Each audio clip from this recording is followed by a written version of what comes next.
오늘 함께 나누실 하나님 말씀은 요한 3서입니다. 요한 3서 1장 1절부터 15절까지 말씀입니다. 요한 3서 1장 1절부터 15절까지 신약성경 396면인데요. 1절부터 15절까지의 말씀을 저와 여러분들이 한 절씩 교독하도록 하겠습니다. 장로인 나는 사랑하는 가이요 곧 내가 참으로 사랑하는 자에게 편지하노라.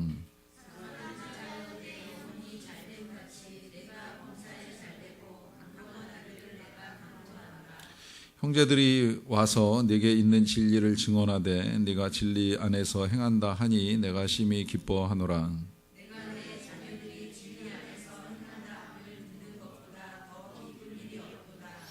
사랑하는 자여 네가 무엇이든지 형제 곧 나그네 된 자들에게 행하는 것은 신실한 일이니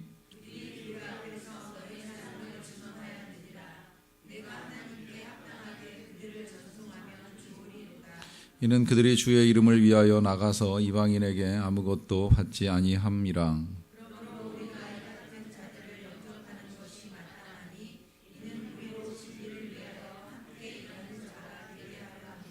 내가 두어 자를 교회에 썼으나 그들 중에 으뜸되기를 좋아하는 디오드레베가 우리를 맞아들이지 아니하니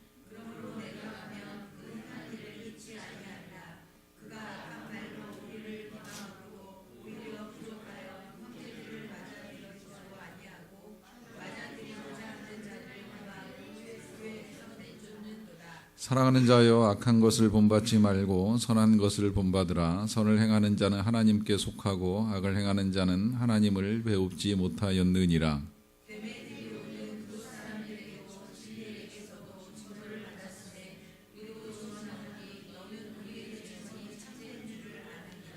내가 내게 쓸 것이 많으나 먹과 붓으로 쓰기를 원하지 아니하고 같이 읽겠습니다. 평강이 내게 있을지어다. 여러 친구가 내게 문안하느니라. 너는 친구들의 이름을 들어 문안하라. 아멘. 우리 하나님께서 세상을 창조하셨을 때 이 창조하신 세상을 이제 보시면서 제일 많이 말씀하신 것이 좋다. 이제 이런 말씀을 하셨습니다. 심히 좋았다 하는 말씀.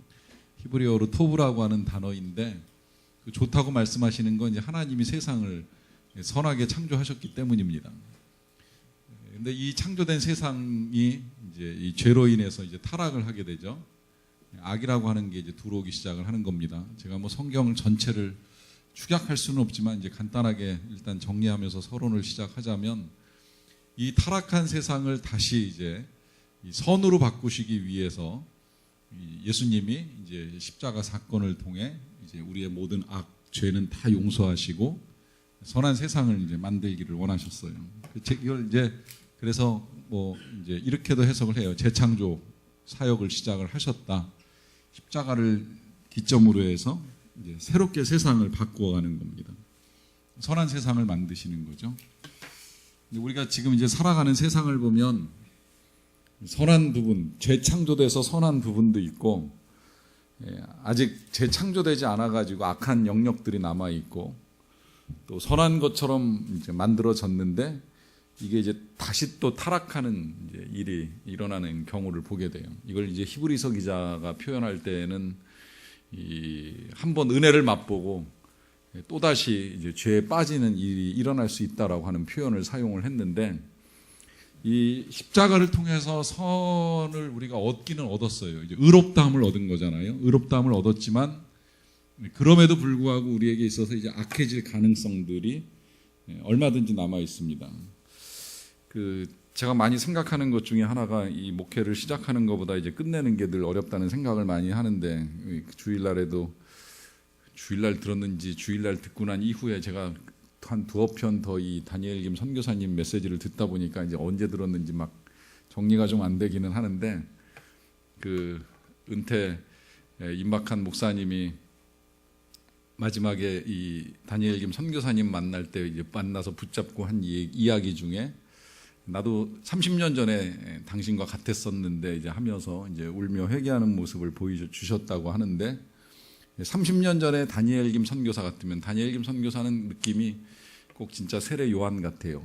이 광야에서 예수님이 오시는 거를 예비하기 위해서 느낌은 진짜 메뚜기와 석청만 먹고 살 것 같은 이제 그런 느낌을 우리에게 주고 가셨는데, 이제 그런 모습으로 사역을 시작한 이제 이 목사님이 세월이 흘러가면서 전혀 다른 모습으로 바뀌어 간 자기 자신을 보면서 이제 자책하는 고백을 하신 거라고 볼 수 있는데, 이게 선하게 우리가 재창조됐지만 이제 악해질 가능성이 남아 있다는 거예요.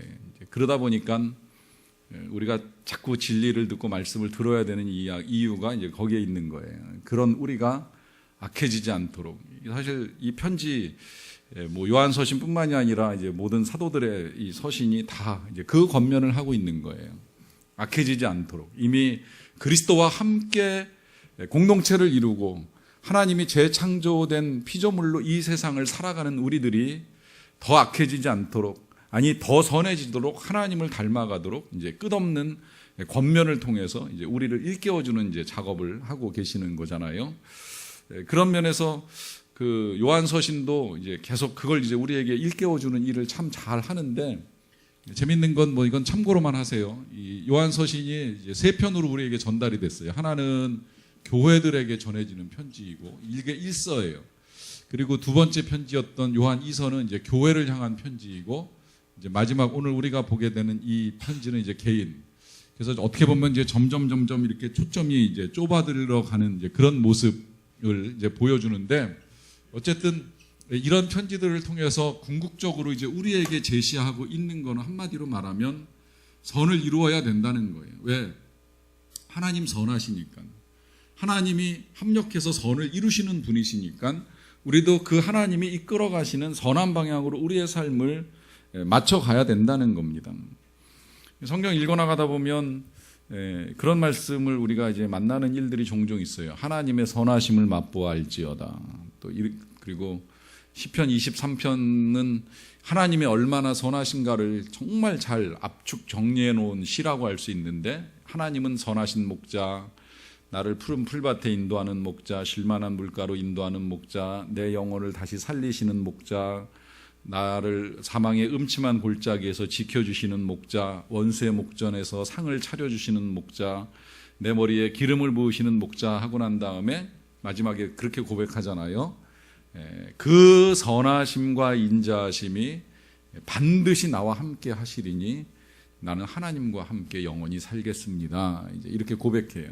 이 선하심, 이 하나님의 선하심으로 우리를 거듭나게 하셨기 때문에 이제 우리가 추구해야 되는 삶의 방향도 선을 행해야 된다는 겁니다.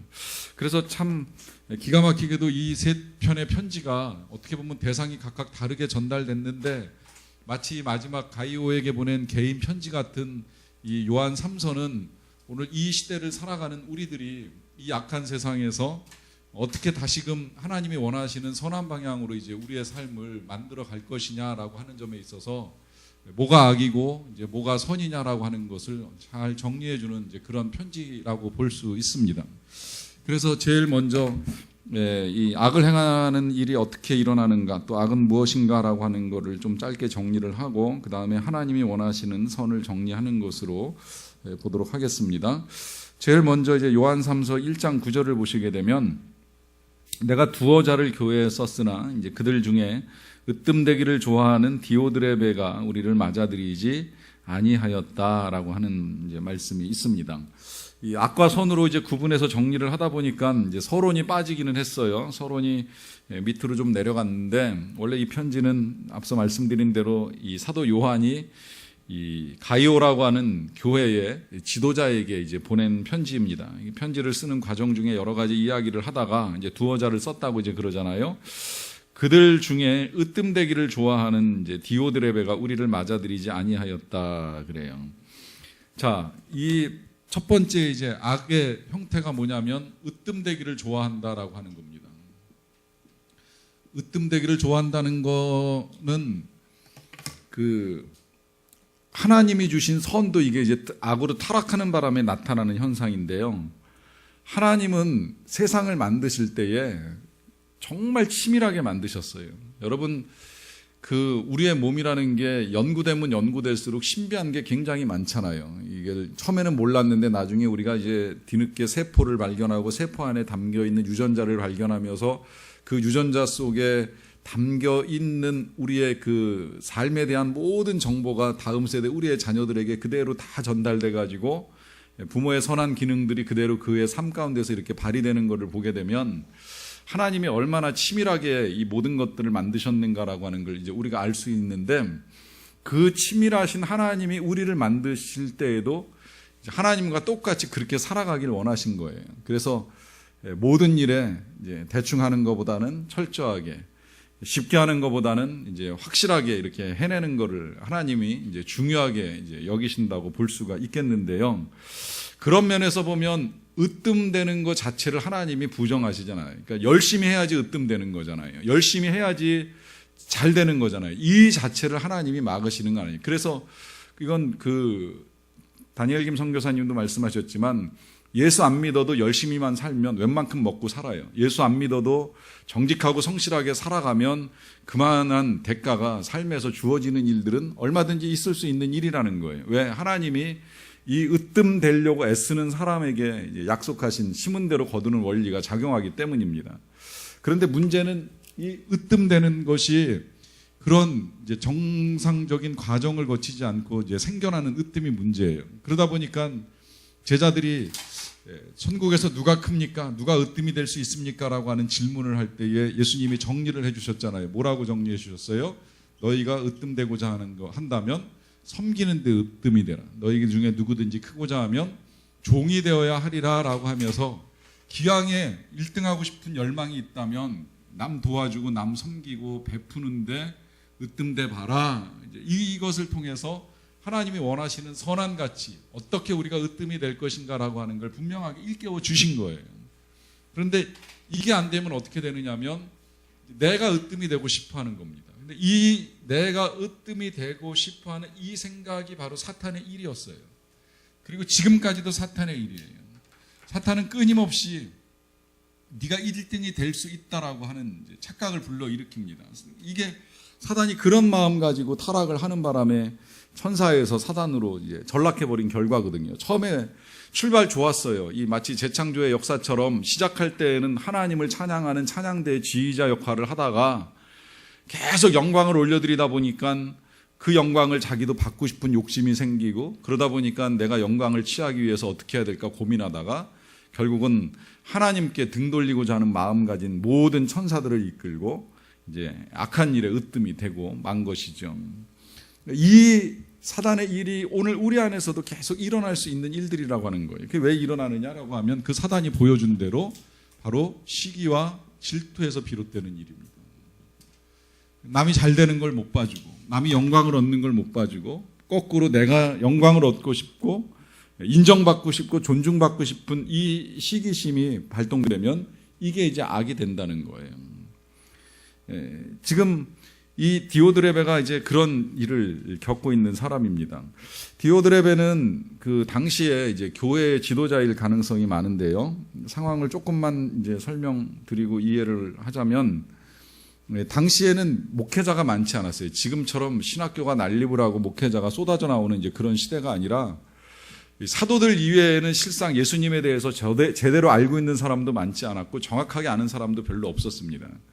그런데 사도들이 지역을 옮기면서 자꾸 이제 교회를 세우잖아요. 사도 바울만 하더라도 뭐 고린도, 빌립보, 데살로니가 막 이게 다니면서 교회를 세우는데 한 군데 머물러 있지를 못해요. 일단 교회가 어느 정도 세워져서 안정이 생겼다, 자리가 잡혔다 그러면 교회를 두고 이제 이동을 하는 일이 있습니다. 뭐 핍박 때문에도 이동하고 선교 때문에도 이제 이동을 하는 거예요. 그러면 이제 남아있는 사람들끼리 고민을 하는 거죠. 자, 사도는 떠났어요. 교회는 만들어졌어요. 이 교회가 또 더더군다나 뭐 건물 만들어진 교회도 아니고 누구네 집에서 그냥 이렇게 모여서 드리는 교회인데 어떻게든 교회를 유지시켜 가야 되잖아요. 주님 오실 때까지 유지시켜 가야 되는데 이제 이거 누가 할까 이제 이런 고민을 하다가 이제 한 사람을 세웁니다. 이제 그 중에 그래도 제일 괜찮다고 여겨지는 사람을 세우는 거예요. 그게 이제 예를 들면 이 고린도 교회의 바울이 후임으로 아볼로가 세워진 거랑 이제 그런 원리가 되는 거예요. 근데 여기 지금 어딘지는 정확하게 밝혀져 있지 않지만 디오드레베가 교회를 세웠어요. 그래서 교회를 합니다. 교회를 이제 뭐 목회한다고도 할 수 있고 이제 다스린다고도 볼 수 있죠. 자, 그렇게 목회를 하던 중에 사도들이 순회를 해요. 이 교회들이 제대로 가고 있는지, 제대로 지금 성도들이 신앙생활을 하고 있는지 순회하면서 이제 돌아보는 일들이 있잖아요. 이제 그렇게 한 번씩 사도들이 순회하는 과정 중에 이런 요한이나 뭐 바울이나 베드로 같은 대사도가 한 번 나타나면, 그러면 이제 이걸 상당히 이제 감사하게 생각을 해야 될 일들인데, 이걸 이 디오드레베 같이 으뜸되기를 좋아하는 사람들이 힘들어하는 거예요. 내가 알아서 잘 하고 있는데 뭐하러 오셨대? 왜 오셨대? 이제 이러면서 이제 불편하게 생각을 하는 거예요. 그러니까 아예 그냥 오시지 말라 그래. 그냥 여긴 됐으니까 다른 데 가보시라 그래. 이러면서 거절하는 일들이 일어나는 겁니다. 이게 왜 그러냐? 그 마음에 성도들을 향한 사랑보다는 내가 여기서 지금 제일 잘난 목회자로 인정을 받아야 되는데 왜 그 높으신 사도가 다녀가시냐, 이제 이런 식의 생각을 가지고 시기하는 거예요. 이게 시기고 이게 질투인 거예요. 이런 마음이 뭐 디오드레베 같은 사람들에게만 생기는 것이 아니라 저에게도 있을 수 있고 여러분들 안에서도 일어날 수 있는 일이 될 수 있다는 거예요. 작게는 정말 제가 그런 경우도 봤어요. 이 옛날에 진짜 교회에서 구역 예배 드릴 때 그 교회는 예배 드리는 중에 이제 마지막에 헌금을 걷는 일을 했었습니다. 매주 금요일마다 모여서.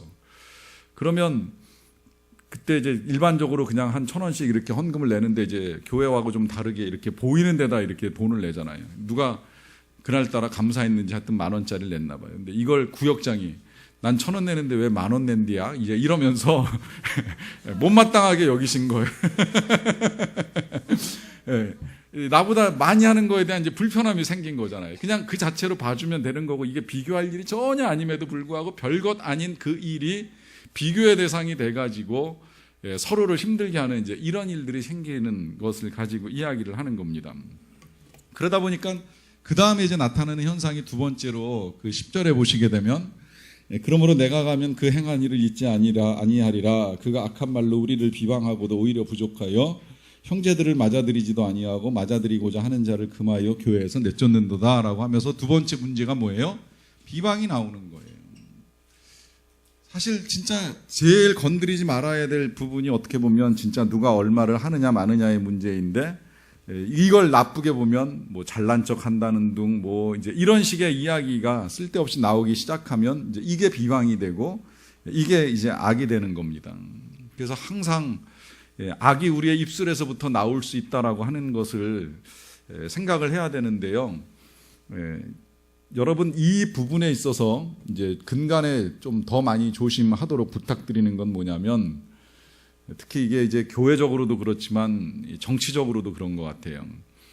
우리가 이 비방이라고 하는 거를 하는 과정 중에 사실은 비방이라고 하는 생각을 많이 못하는 착각에 빠지는 일이 있습니다. 왜냐하면 사실을 말한다고 생각하거든요. 내가 알고 있는 사실을 말한다고 생각해요. 그걸 뭐 보아서 알게 됐던, 들어서 알게 됐던, 알고 있는 사실을 말하는 것이지 나는 비방한다라고 하는 생각을 하지 않습니다. 근데 그 사실 속에, 그 사람 속에 들어있는 단점, 문제점, 잘못, 죄를 가지고 우리가 거론하고 있다면 실은 그게 비방인 거예요.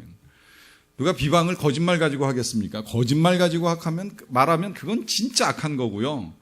거짓말을 가지고 이야기하지 않는다 하더라도, 사실을 가지고 이야기한다고 할지라도 덮어줘야 될 남의 단점을 덮지 않고 드러내는 그 자체가 비방이라는 거예요. 그러니까 사실성 여부를 떠나서 우리가 보는 시각을 좀 가져야 될 필요가 있습니다. 이건 이제 조금 있다가 다시 나오니까 그 문제는 조금 더 이야기를 하게 될 터인데, 일단 그거 이외에도 이제 세 번째가 영접하지 않는다라고 하는 것, 이제 나오죠. 형제들을 맞아들이지도 아니하고 심지어 맞아들이고자 하는 자까지도 금하여서 교회에서 내쫓는다. 여기 말하는 이 형제들은 그야말로 이제 이 사도들이라고 할 수 있는데, 이 사도들을 거부하고 사도들을 받아들이는 사람까지도 교회에서 내쫓는 이제 이런 악한 일이 일어났다는 거예요. 그러다 보니까 이제 11절에서 이렇게 당부합니다. 사랑하는 자여 악한 것을 본받지 말고 선한 것을 본받으라 그래요. 악한 것을 본받지 말고 선한 것을 본받으라. 여러분 이 말씀, 악한 것을 본받지 말라라고 하는 이 말씀 왜 할까요? 우리가 그럴 가능성이 있다는 거예요. 우리가 악해질 가능성이 있습니다. 그리고 솔직히 악한 걸 배우는 것보다 선한 걸 배우는 것이 훨씬 힘듭니다. 여러분 그거 아시죠? 이 비방은 이 칭찬보다 10배의 속도로 퍼져나간다라고 하는 거. 칭찬이 퍼져나가는 속도는 비방의 10분의 1도 안 된다는 거예요. 그만큼 힘들다는 거예요. 그건 우리가 굉장히 선한 데에 더디고 악한 데에 빠르다라고 하는 이제 의미가 될 수 있는 것인데, 그래서 당부를 하는 겁니다. 악한 것을 본받지 말고 선한 것을 본받으라. 그러면 선한 것을 본받기 위해서 이제 어떻게 해야 되느냐라고 하는 것이 더 중요한 것인데요. 여러분 이제 여기서 제가 지금 나중 말씀드리겠다라고 하는 이제 우리가 사실을 다루는 이제 훈련이라고도 할 수 있겠는데, 그게 뭐냐면 선을 본받으려면 선을 보는 훈련을 해야 돼요. 선한 것을 듣는 훈련을 해야 돼요. 이 훈련이 필요한 거예요. 악한 걸 보고 악한 거를 듣다 보니까 알게 모르게 배우는 일이 일어납니다. 제가 자주 여러분들께 가르쳐 드리는 것 중에 한 가지가, 우리가 똑같다는 사실을 잊지 맙시다. 우리가 더하면 더했지 덜하지 않다는 걸 잊지 맙시다라고 말씀드리는 이유가 있잖아요. 그 말씀드리는 것이 이유가 있는데, 제가 그 사실을 이제 저 안에서 봤기 때문이에요. 제가 어떻게 하다 보니까 이제 교회를 이렇게 거치면서 처음에는 굉장히 작은 교회에서부터 사역을 시작을 했는데, 큰 교회를 몇 군데 거치면서 여러 목회자들하고 이제 같이 이렇게 사역을 하는 일이 이제 여러 차례 있었어요. 그러다 보니까 정말 참 다양한 목회자들이 있어요. 그 중에 이제 이 교만한 제 마음에 그때 당시에 가졌던 생각은, 어떻게 저 사람이 목회자가 됐지? 내지는 어떻게 목사가 저렇게 할 수 있지? 저런 말, 저런 행동을 할 수 있지? 하는 일들을 보는 일들이 여러 차례 있었어요. 그게 눈에 또 보여요. 잘 보여요. 그런데 시간이 흐르고 나서 보니까 그의 그 모습이 내 안에도 똑같이 있는 거예요. 크게 다르지 않은 거예요. 이걸 보면서 깨닫게 된 거죠. 아, 그나저나 역시 다를 게 없구나. 우리가 다 똑같은 죄인이구나라고 하는 사실을 깨닫는 겁니다. 그러면 이제 어떻게 해야 되느냐라고 할 때에 생각을 바꾸기 시작한 건, 단점을 들여다보는 것보다 이제 장점을 보는 훈련을 하는 거예요. 이게 하나님의 눈이거든요. 하나님은 지금도 절대 우리의 단점을 보고 가시는 분이 아니라 장점 때문에 부르시고 장점 때문에 쓰고 계시는 거예요. 이 장점을 찾는 훈련을 하게 되면 그때 이제 우리가 선을 본받는 게 됩니다. 사람을 만날 때 누구를 만나든지 간에 저 사람 안에 있는 장점은 무엇인가? 그걸 보고 그걸 찾고 그걸 나도 한번 해봐야 되겠다라고 하는 생각을 가지면 그게 선을 본받는 거예요. 그러면 똑같은 사실 앞에서도 비방을 선택하는 것이 아니라 칭찬을 선택하게 되고, 그 칭찬을 속에서 선을 이루게 되고 또 내가 선한 걸 본받습니다. 그러면서 선을 행하는 자가 되는 거죠. 이게 중요한 건 뭐예요? 그 뒤에 11절 하반절 보시게 되면, 선을 행하는 자는 하나님께 속한 것이지만 악을 행하는 자는 하나님을 배웁지 못하였다 그래요. 자, 여기서 확실하게 이제 선을 거뒀어요. 선을 행하는 자는 하나님께 속했다. 악을 행하는 자는 하나님을 배웁지 못하였다. 풀이가 어려운 표현은 아니지만 이 표현을 우리가 들었던 말씀을 기준으로 해서 그대로 다시 한번 해석해서 적용을 한다라고 하면, 하나님께 속한 사람은 마지막에 어떻게 돼요? 끝까지 하나님께 속해서 영생을 누립니다. 하나님을 만나지 못한 사람은 어떻게 돼요? 끝까지 하나님을 만나지 못하고 지옥으로 갑니다. 하나님 없는 곳으로 가게 되어 있습니다. 공평하신 하나님이라고 표현했잖아요. 살아온 대로 하나님께 속한 자는 하나님께로, 하나님을 배웁지 못한 사람들은 하나님이 없는 곳으로 가게 된다는 것이지요. 그렇기 때문에 우리에게 필요한 건 선을 행하는 것이고 하나님께 속한 증거들을 나타내는 거예요. 이게 얼마나 중요하냐면, 하나님을 배웁지 못한다라고 하는 말을 통해서 결국은 선의 첫 번째는 하나님과의 만남으로부터 시작이 되는 걸 이제 우리에게 가르쳐 주면서, 자, 그럼 선한 사람의 특징은 무엇이냐 했을 때에 이제 그 다음에 이제 1장 1절과 2절로 연결돼서 봅니다. 장로인 나는 사랑하는 가이오. 이제 여기 인사가 있는 거예요. 장로인 나는 사랑하는 가이오. 장로라고 표현한 건 사도라는 직분보다는 이제 겸손하게 교회의 어른에 불과한 장로다라고 하는 이 표현을 통해서 장로인 나는 사랑하는 가이오, 곧 내가 참으로 사랑하는 자에게 편지한다라고 하면서 이 가이오를 부르는데 사랑한다는 말을 2번 사용하고요. 그것도 내가 참으로 사랑하는 자다라고 하면서 진심으로 사랑한다라고 하는 이제 표현을 하고 있습니다. 결국 선은 역시 다시 확인되는 건 사랑을 통해서 확인이 되는 것이고요. 그 사랑으로 지금 이 요한이 가이오에게 보여주는 건 축복입니다. 이걸 뭐 맨 마지막에 있는 단어대로 간구라고 해도 상관은 없고요. 진짜 사랑하면 그 사람을 위해서 축복하고 간구합니다. 그러니까 우리가 진짜 사랑하는 선을 행하는 사람이라고 하면 원수를 위해서도 축복하고 간구합니다. 내 사랑하는 사람만이 아니라 나를 힘들게 하는 사람을 위해서도 축복하고 간구합니다. 근데 여기는 진짜 사랑하고 참으로 또 사랑하는 가이오니까 그 축복이 어느 정도냐면 영혼을 위해서 영혼이 잘됨 같이, 그 다음에 범사가 잘되고, 그 다음에 강건하기를 내가 간구한다라고 하면서 축복을 합니다. 이 축복은 뭐 워낙 잘 아시겠지만 요 한 구절을 가지고 조용기 목사님께서 삼중 축복이라는 것으로 이제 수십만 명 축복하는 일이 있었고요. 그러다 보니까 이제 논란도 많았어요. 이게 진짜 한국 교회의 기복신앙을 불러온 원천이 아니냐, 이제 이런 식의 논란도 많이 있었습니다. 그런데 또 한편으로는 꼭 그렇게만 볼 것이 아니라 성경 한 구절에서 정말 하나님이 우리를 향하여 하시고자 하시는 것을 잘 압축해 놓은 이 말씀을 찾아내서 그것을 전달해 주신 것이 아니냐라고 보는 이제 긍정적인 시각도 있어요. 저는 그렇게 봐요. 이게 기복신앙으로 간다면 문제가 있다라고 저도 생각을 합니다만은, 한편으로는 진짜 이 한 절 속에 모든 성도들이 다 이렇게 되기를 바라는 마음이 목회자의 마음일 거라고 생각이 들어요.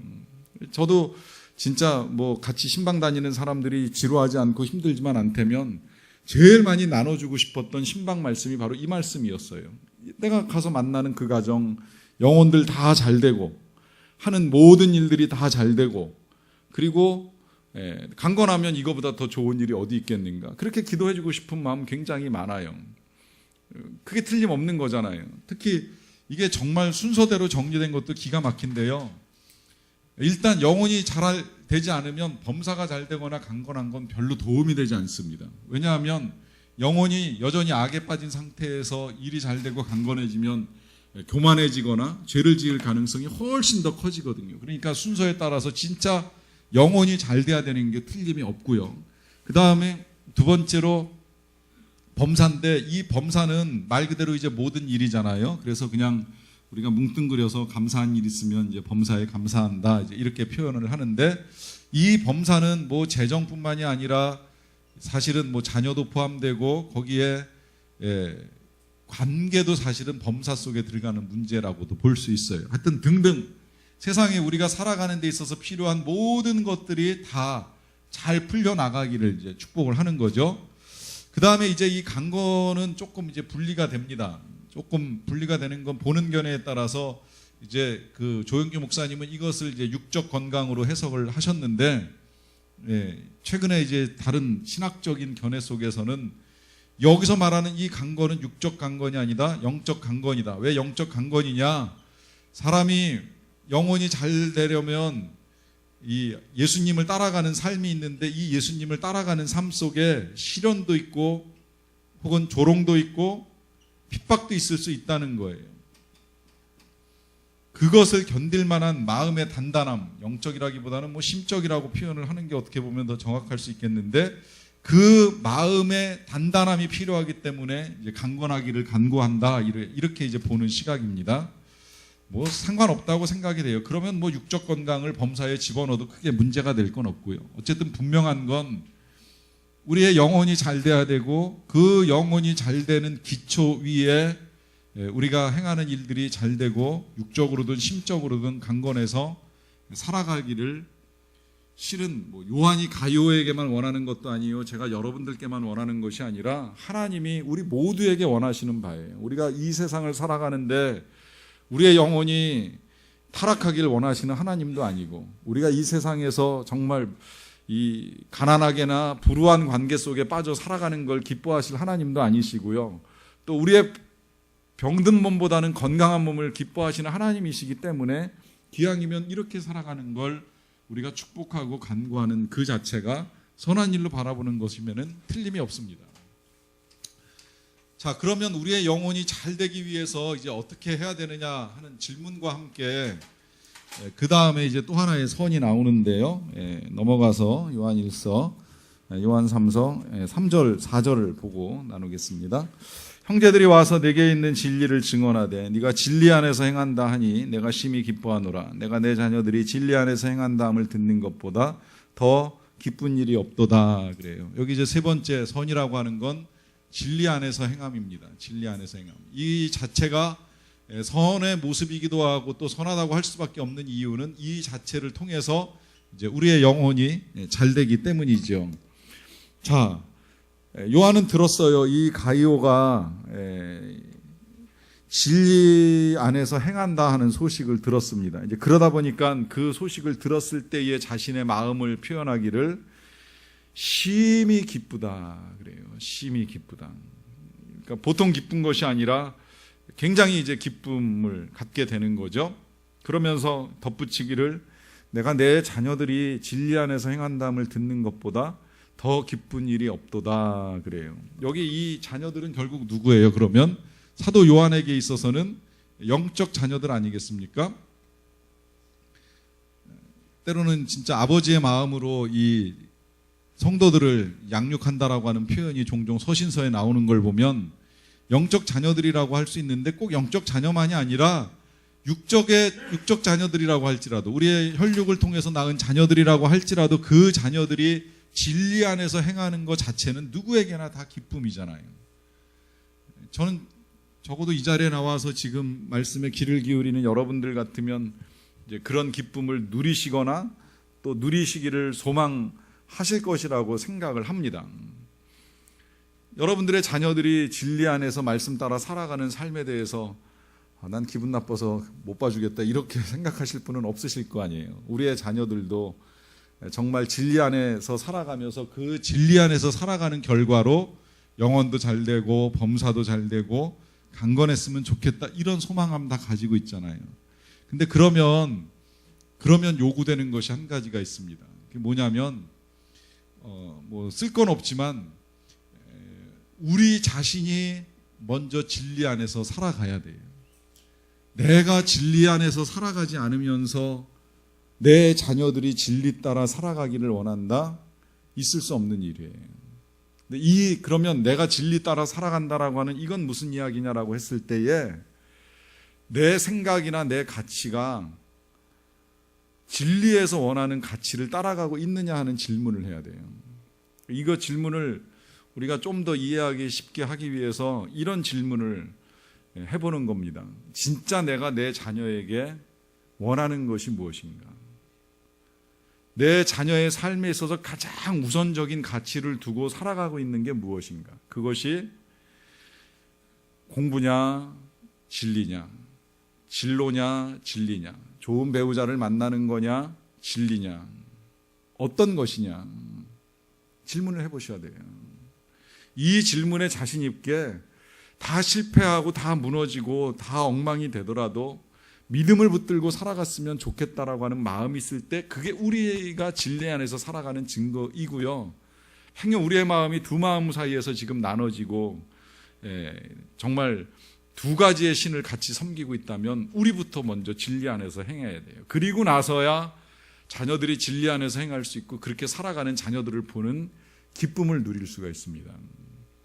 저는 우리 교회 성도님들 중에 이제 자녀들에 따라서 기쁨을 얻는 자녀도 있고 기쁨을 못 얻는 자녀들도 있을 수 있다고는 생각을 하는데, 그 기쁨의 이유가 무엇이고 기뻐하지 못하는 이유가 무엇인지, 여러분 자녀들이 부족한 면들이 드러난다고 할지라도 교회 잘 나오고 믿음으로 살려고 애를 쓰면 충분히 감사하실 수 있는 거예요. 또 자녀들에게 있어서 좋은 장점들이 많이 있다 할지라도 아직 그가 정말 진리를 모르고 주님을 잘 모르는 것 같으면 우리가 더 지금 이와 같은 이제 간구가 필요한 거예요. 정말 우리의 자녀들의 영혼이 첫째로 잘 돼야 되고 거기에 따라서 범사가 잘 되고 강건해야지, 이거 안 되는 상태에서 이거는 오히려 아이들의 인생에 있어서 크게 도움 안 될 수도 있겠구나라고 하는 생각을 가지고 간구하는 일이 필요합니다. 이런 간구를 하나님이 절대 외면하시지 않습니다. 반드시 들으시고 자녀들의 삶에 변화를 일으키십니다. 그 변화의 일들이 이루어질 때까지 기도할 때 그것이 우리가 진리 안에서 행하는 이제 또 하나의 주님의 기쁨이 될 수 있다는 겁니다. 그 다음에 이제 5절 6절 보겠습니다. 사랑하는 자여, 네가 무엇이든지 형제 곧 나그네 된 자들에게 행하는 것은 신실한 일이니 그들이 교회 앞에서 너의 사랑을 증언하였느니라. 네가 하나님께 합당하게 그들을 전송하면 좋으리로다. 여기서는 이제 이 요한이 가이오에게 가이오가 한 이제 좋은 일을, 나그네 된 자들, 여기서 나그네는 아까 말씀드린 그 순회 선교사 같은 이제 그런 분들인데, 그분들에게 행하는 것이 신실한 것이라고 하는 것을 이제 칭찬하면서 그 신실함이 교회 앞에서 이제 증언됐다라고 하는 칭찬을 해주고 있습니다. 제가 이 부분 읽어나가면서 그런 생각 들었어요. 몇 개월 전에 우리 교회에서 한 60여 분 그 몽골 선교 다녀왔는데, 몽골에 가서 선교사님 보신 분들 아시겠지만 김근영 선교사님이 워낙 말수가 없고 이렇게 표현을 잘 되게 안 하시는 분이시잖아요. 그 표현 안 하시는 건 저하고의 관계에 있어서도 크게 다르지 않아요. 친구임에도 불구하고 만나면 둘이 앉아서 이렇게 별로 하는 얘기 없이 앉아 있다가 헤어지는 일도 많은데, 그 말 없는 양반, 메일 한 통 보내면 한 3, 4일 뒤에 답 오고 톡 한 번 보내면 2, 3일 뒤에 이렇게 답 오는 이제 그런 양반이 우리 선교팀 갔다가 그 선교 사역 끝나고 이제 비행기 태워서 보낸 다음에 이제 돌아오는 과정 중에 그날 새벽인 것 같아요. 제가 생각할 때는 그날 새벽에 톡으로 이렇게 장문의 문자를 보냈어요. 좋은 성도들을 보내서 여러 가지 사역을 많이 하고 위로해줘서 정말 고맙다 하는 톡을 보내고, 또 출근해가지고 이제 아침에 그 메일 열어보니까 메일로도 또 이만큼 편지를 써서 보냈더라고요. 이제 이렇게 교회 성도들이 와줘서 해준 거에 대한 이제 감사함의 이제 표현을 한 겁니다. 받아들고 되게 감사했어요. 그 표현 잘 안 하는 분이 그렇게까지 표현하실 정도면 우리 성도들이 가서 그래도 열심히 잘 하고 왔구나 하는 이제 이런 이야기를 제가 전해 들은 거잖아요. 그러니까 얼마나 감사해요, 제 마음이. 이제 그런 마음을 지금 이 요한이 가이오에게 전하고 있는 거예요. 그들이 교회 앞에서 너의 사랑을 증언했다. 마치 선교사가 저를 통해서 교회 앞에 우리 성도들의 사랑을 증언한 것처럼 이제 그렇게 행한 일에 대한 칭찬을 하는 겁니다. 7절 8절로 넘어가겠습니다. 이는 그들이 주의 이름을 위하여 나가서 이방인에게 아무것도 받지 아니함이라. 그러므로 우리가 이 같은 자들을 영접하는 것이 마땅하니 이는 우리를 진리를 위하여 함께 일하는 자가 되게 하려 함이라 라고 하면서, 여기서 이제 위에 지금 제가 말씀드렸던 그 선교의 일하고 연결시켜서 보시면 조금 이해가 쉬울 것 같은데, 선교사님들이 선교지에서는 아무것도 못 받잖아요. 저는 교회에서 목회하면서 교회가 주는 생활비를 받지만 선교사님들은 거기 예수 은혜교회 목회에도 교인들한테 받는 게 아니라 여기서 보내주는 선교비를 받아가지고 생활을 하시잖아요. 그건 이방인에게서 받을 수가 없기 때문에 그래요. 그러다 보니까 우리가 그런 분들을 영접하는 것, 그런 분들을 위해서 후원하는 것, 그런 분들을 위해서 기도하는 것이 마땅하니 이는 우리로 하여금 진리를 위하여 함께 일하는 자. 결국 진리를 위하여 함께 일하는 자를 오늘날의 표현으로 바꾸자면 선교사를 위하여, 선교를 위하여 함께 일하는 자가 되게 하려 함이라. 결국 이 말은 무슨 말이에요? 우리가 선교사를 섬기는 모든 일들이 결국 우리가 선교의 일을 하는 거예요. 그걸 후원하던 기도하던 혹은 단기 선교로 나가서 도와주던 어떤 형태로든 진리를 위하여 우리가 함께 일하는 자들이 되게 된다는 것입니다.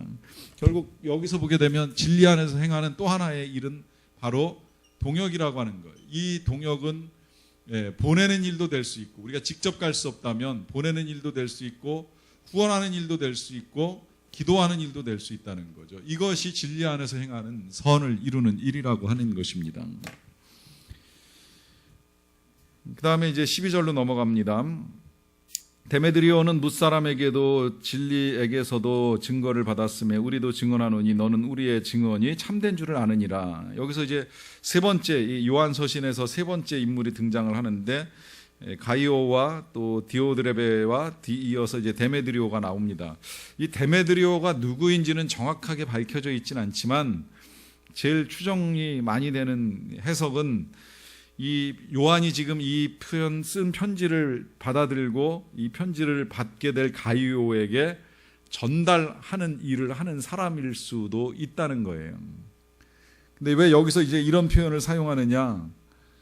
우리가 이제 지금까지 본 요한 2서, 요한 3서를 놓고 보면 가짜 사도가 있고 이 가짜 전도자가 있을 수 있다는 이야기 잠깐 했었잖아요. 그러니까 이제 필요에 따라서 어디를 가기는 갔는데 머물르긴 머물러야 되겠는데 내가 어디서 온 누굽니다라고 했을 때 당신은 뭐 신분증이 있는 것도 아니고 미리 이렇게 연락을 주고받고 갈 수 있는 상황이 아니다 보니까 가서 선뜻 내가 누구다 이렇게 이야기를 잘못하면 믿지 못하는 일이 일어날 수 있잖아요. 이제 가짜가 판치기 시작을 하면 이제 그런 오해를 받을 수 있으니까 요한이 편지를 이 데메드리오에게 들려서 가이오에게 보내면서 지금 이 편지를 들고 가는 이 데메드리오는 뭇사람에게도 진리에게서도 증거를 받은, 그러니까 인정받은 사람이라고 하는 의미예요. 그래서 우리도 인정하는데 너는 우리가 인정하는 이 사람이 참된 줄로 이제 알기를 바란다. 이제 이렇게 부탁을 하는 거예요.